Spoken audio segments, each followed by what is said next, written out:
Thank you. This was the first time I had an opportunity to see the film, and I must say I think the use of the archival footage is spectacular. I mean, I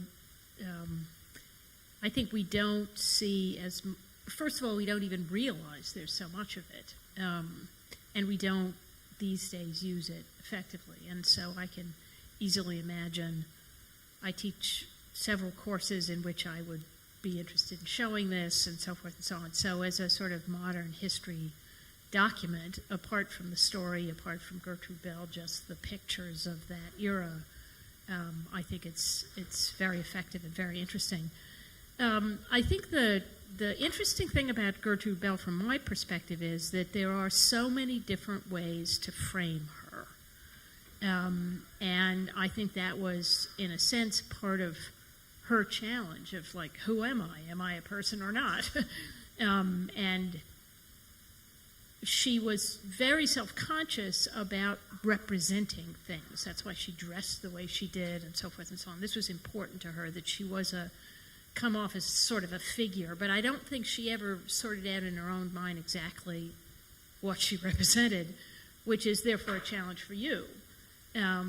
So I think one tends, and you do something interesting, I think, in the film, but in general, the portrayal of her defaults to the woman, the fact that she's a woman in a world of men, which was the case, obviously, but she's also a representative of a very interesting, complicated role in the 20th century, which is the liberal imperialist.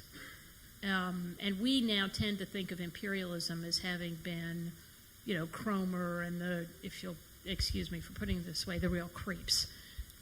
That's how we think of imperialism at that stage. But that era had lots and lots of people who thought they were doing good things for the natives, really genuinely believed that, knew the languages, cared deeply, thought that British influence was the best thing that could happen, but thought that this should be on the way to the empowerment, and so forth, the kinds of things that she said. That's a very interesting, existentially, morally, ethically challenging position. And I think you pick up on some of that in the film. Were I to show the film in a class, that's what I would be wanting the students to pull out of it is, there are lots of people, including this very moment, who are in the same kind of position, actually, who want to do the right thing.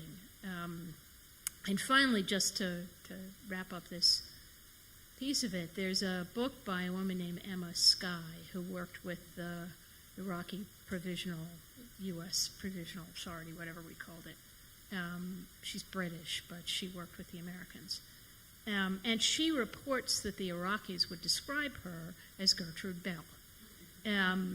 So there really is a history of remembering Gertrude Bell and recognizing liberal imperialism when you see it.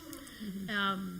So anyway, I just thought, I think it's an opportune moment, actually, to resurface who Gertrude Bell really was as opposed to this sort of label. So anyway, congratulations.